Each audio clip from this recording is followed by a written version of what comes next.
this week we get to see how news gets into these Lego boxes. Then we take a trip to the photo lab. First we find out how a TV camera works. Me first. I'll never get a straw for this. Shh. Look carefully. This item's being shot on a home camcorder. If modern medicine had progressed as fast as video technology, there'd now be no disease and people would live forever and the sociologists would finally have something to do. As little as 20 years ago, television cameras cost $50,000 back then dollars. This was what was in the camera. Image orthicon tubes, 3 required for a color camera. You'll still see pictures from these tubes on old recordings of shows from the 1950s. You can tell an image orthicon picture by the black halos it created around bright objects. Originally, color cameras used 3 image sensors. And behind the lens, an optical splitter divided the image into 3 primary colors, red, green, and blue. The color splitter reduces the sensitivity of a camera because it splits up the light. This splitter uses dichroic mirrors. They're designed to pass some colors and reflect others. The camera you're watching me on right now uses a prism splitter with filters to feed the 3 image sensors. The prism is smaller than the dichroic mirror system, but it still eats a lot of light. Consumer cameras use just 1 sensor to capture all 3 colors. The colors are separated by an incredibly tiny color stripe filter. The single sensor cameras suffer from reduced sharpness because of the stripe filter, but they make up for it with increased light sensitivity. No splitter. Okay, let's get rid of that word sensor right now. Time to call a chip. Most video we see on network TV comes from image tubes. These are an expensive cousin of the vacuum tubes that used to be in Granny's radio. Studio cameras generally use the 1-inch or 1.25-inch diameter version, and portables use the 2/3 inch tubes. I'm coming to you right now courtesy of 3 of these 2/3 inch tubes. You can tell a tube camera by its tendency to smear on extreme highlights. Just about every consumer video camera now uses a solid-state chip sensor called a charge-coupled device, or CCD. The CCDs have a few 100,000 light-sensitive cells arranged in a grid pattern. Light focused on the cells by a lens charges them in a pattern according to the picture. The cells are read out sequentially to produce the video signal. Because the image chip uses distinct points, a new video word's been borrowed from the computer industry, pixel. That's short for picture element. With an image tube, the sharpness of the image was a subjective, arguable thing. The fixed pattern of pixels in a chip has reduced sharpness to a numeric amount. More pixels is better. Usually the sharpness of a camcorder is severely limited by the recording format, so take marketing hoopla with the usual grain of salt.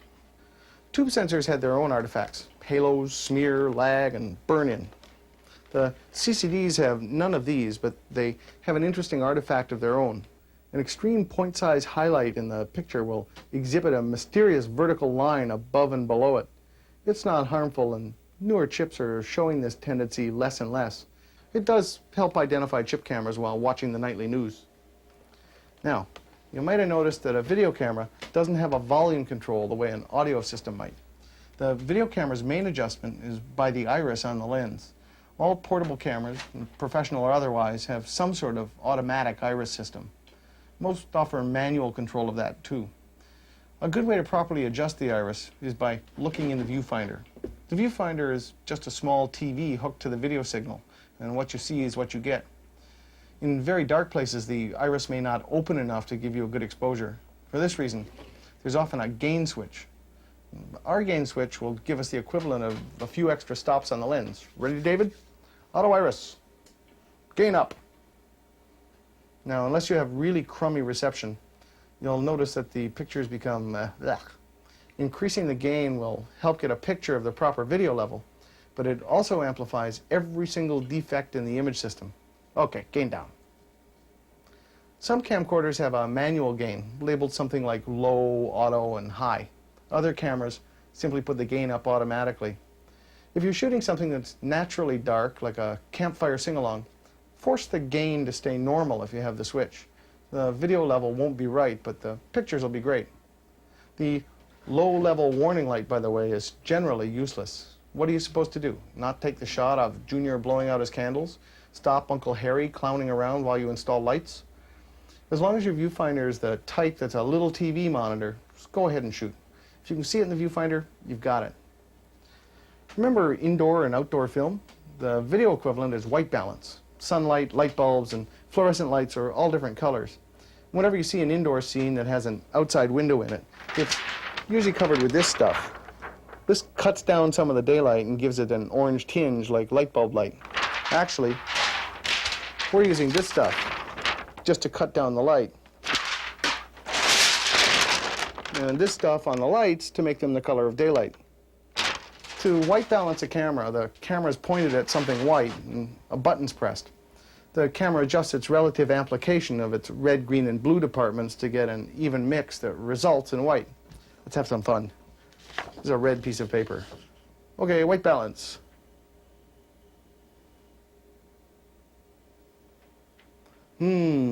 Computer cam, not so smart. Okay, this is a white piece of paper.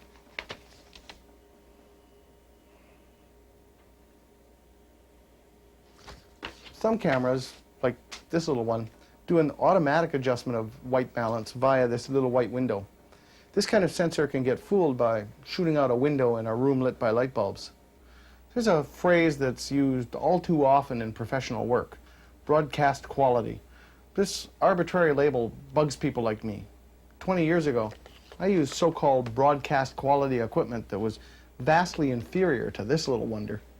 Broadcast quality. Pish-tosh.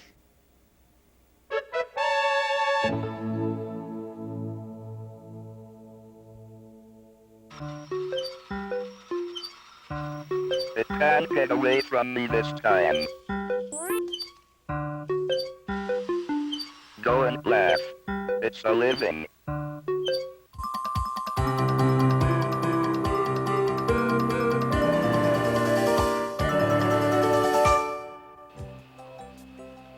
Well, this is what we came to see.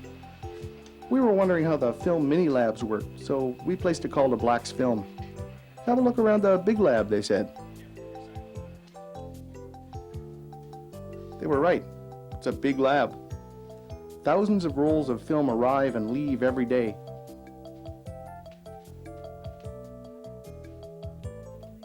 Here, the orders are being separated by the information that's written on the outside of the bag. The next step is to open the bag and ensure that the information on the bag is correct.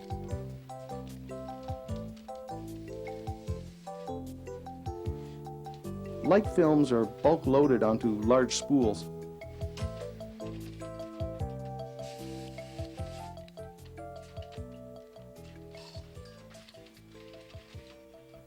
This machine removes the film from its container, splices it onto the roll, and discards the original spool and canister.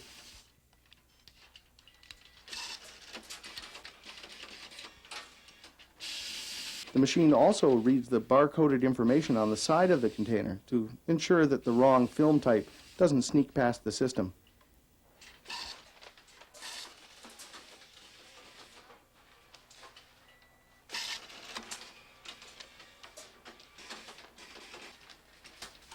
While splicing, the machine places a unique number on each individual strip of film on the large roll and identifies the bag that it came out of with the same number. This batch of bags will stay together to be reunited with the order later. The next step takes place in the dark, so we have to meet up with the film here. Once the film's past the developer stage, it's safe to expose it to light.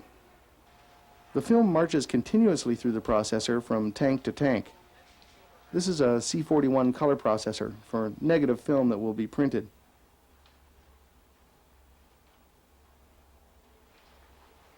After the dark developer tank, the steps are bleach, fixer, wash, and stabilizer. This is the dryer.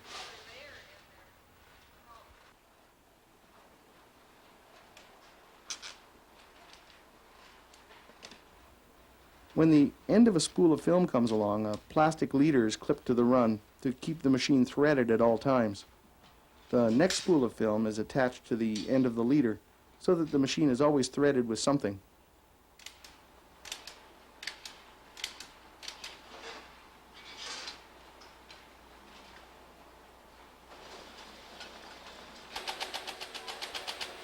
The spools of processed negative are loaded onto a machine that puts carefully placed notches on the negatives.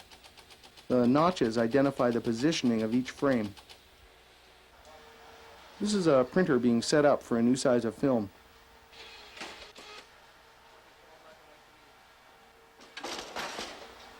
The blue boxes contain long rolls of print paper. The unexposed paper is supplied from one box, and the exposed paper is wound into another.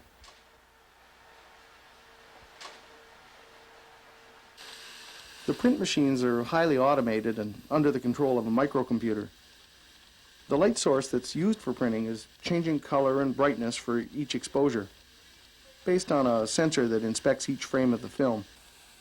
The notches control the negative's positioning, and the splices between the sections of film indicate where one customer's order ends and the next begins.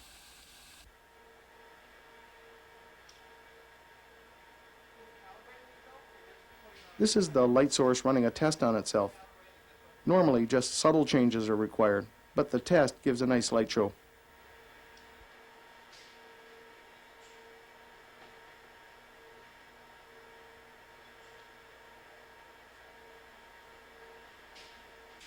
The completed spool of print paper disappears into another dark room, and as Louis Armstrong once said, it comes out here.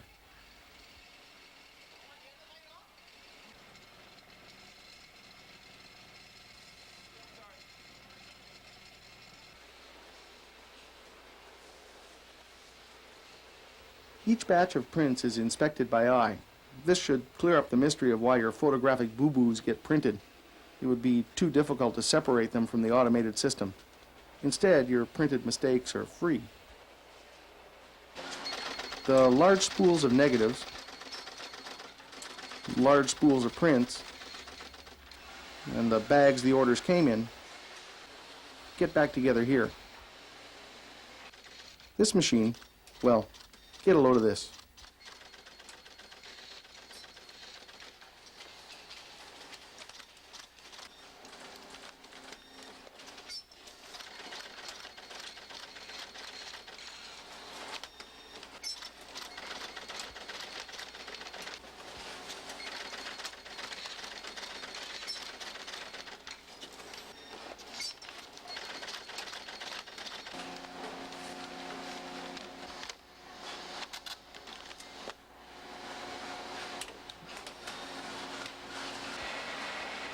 Not all orders are done in bulk. This machine is making custom 11 by 14 prints. It will handle all sizes of negative.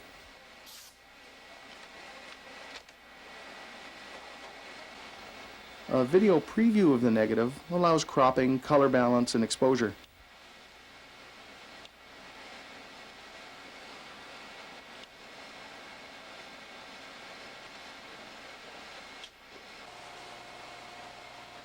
Gee, it took a negative of a dog and produced a print of a moose.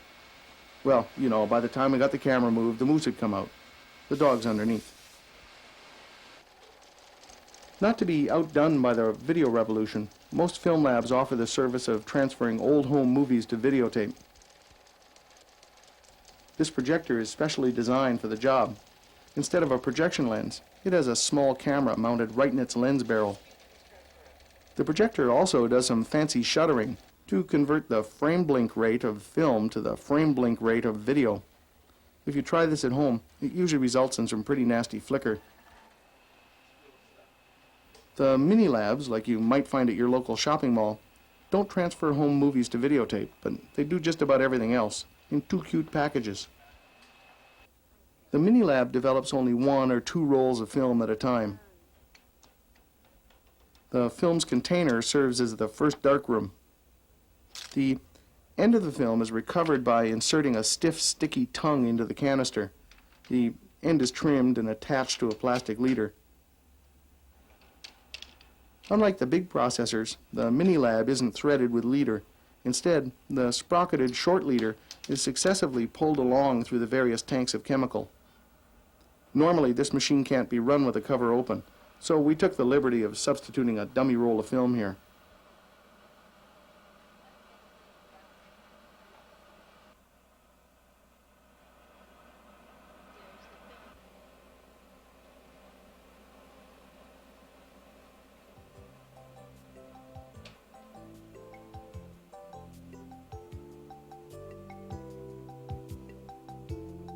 The simplest things fascinate Acme. The leader is stiff and curls upwards until it hits a stop. This forces the roll of negative to start looping down.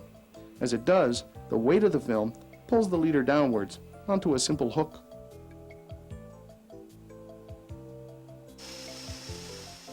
The printer for the mini lab is an all-in-one, everything-else machine. The negatives are assessed by eye and each exposure is given minor adjustments. Everything else takes place undercover.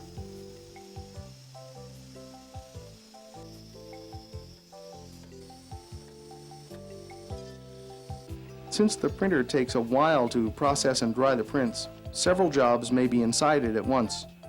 You'll know if your pictures were done in one of these machines by the codes on the back of the prints that tell the machine where one order ends and another begins. For now, the mini labs handle the quick turnaround orders. For non-rush pictures, sending them to the large lab is more efficient. But given the amount of ingenious automation contained in the mini labs, as they say in the film biz, watch for future developments.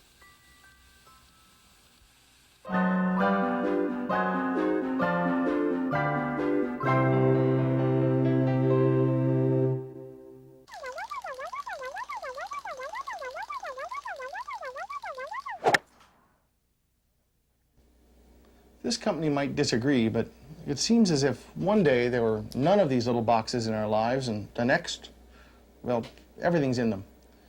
The Tetrapak carton is truly a 20th century wonder, like airplanes and socks that play music.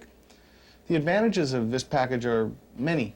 For one thing, you can fit more square boxes in a given space than round cans. The other feature of the package is that it's aseptic. Once it's been sealed at the juice plant or dairy, no bacteria or other nasties can invade the package. This allows the storage and transportation of a lot of products to be done without refrigeration. The Tetrapak carton gets its name from the company's first version. This shape is a tetrahedron. You might remember some products that used the early version. Even though the Tetrapak container is a simple idea, it took a lot of engineering to bring it to market. Every component of the package and every step in the process of creating it works together. The package is comprised of 3 materials: polyethylene, paper, and aluminum foil. It's laminated into a thin continuous sheet. From the inside to the outside of the package, the materials are polyethylene, aluminum foil, polyethylene, paper, and polyethylene. The thin aluminum foil keeps out bacteria and also prevents light from breaking down the contents. The paper gives the box its strength, and the polyethylene plastic is waterproof, doesn't react with food in any way, and serves to hold the whole works together.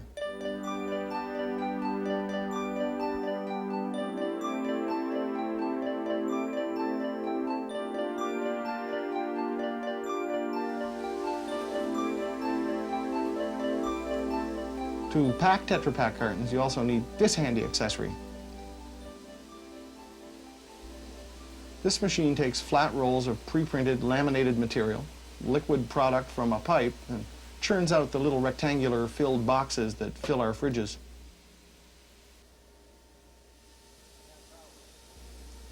A large roll of laminate containing thousands of boxes is fed into the back of the machine.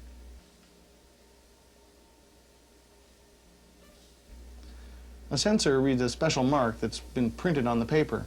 This mark will align the flow of laminate so that the printing will be centered on each box. At the top of the machine, a thin strip of polyethylene is stuck onto the edge of the packaging material, half on and half off. It will become the seam. In this chamber, the laminate is sterilized, and from here on in, everything takes place under sterile conditions. From the top down, almost everything happens almost at once. The laminate is formed into a tube around the product filler pipe. A float maintains the level of liquid product at the correct level. These jaws are not only making the package, they're the only thing pulling the laminate along through the machine. At the bottom of the filler pipe, the jaws first form the package into a sealed bag. The sealing is done by radio waves. The radio waves cause the aluminum to heat up and fuse the polyethylene. I told you all the components work together.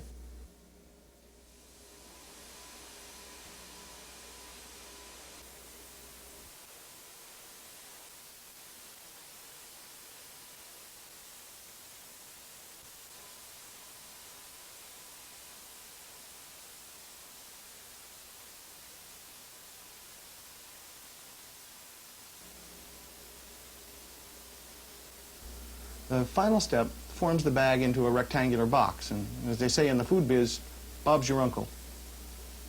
There is no glue used in the package. The polyethylene is fused into a complete package.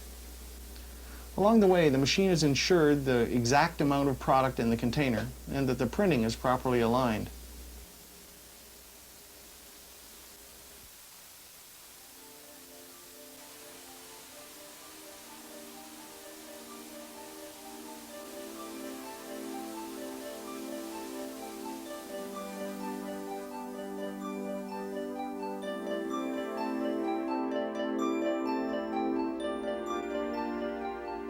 It's aseptic, stacks well, safe, and cheap, and it uses very little energy to manufacture and transport.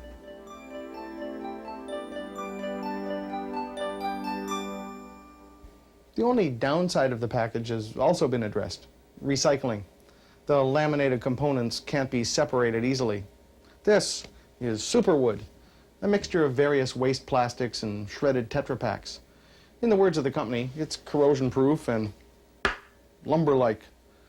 Judging from the amount of ingenuity that went into the design of the package, I guess we'll be living in Tetra houses in no time.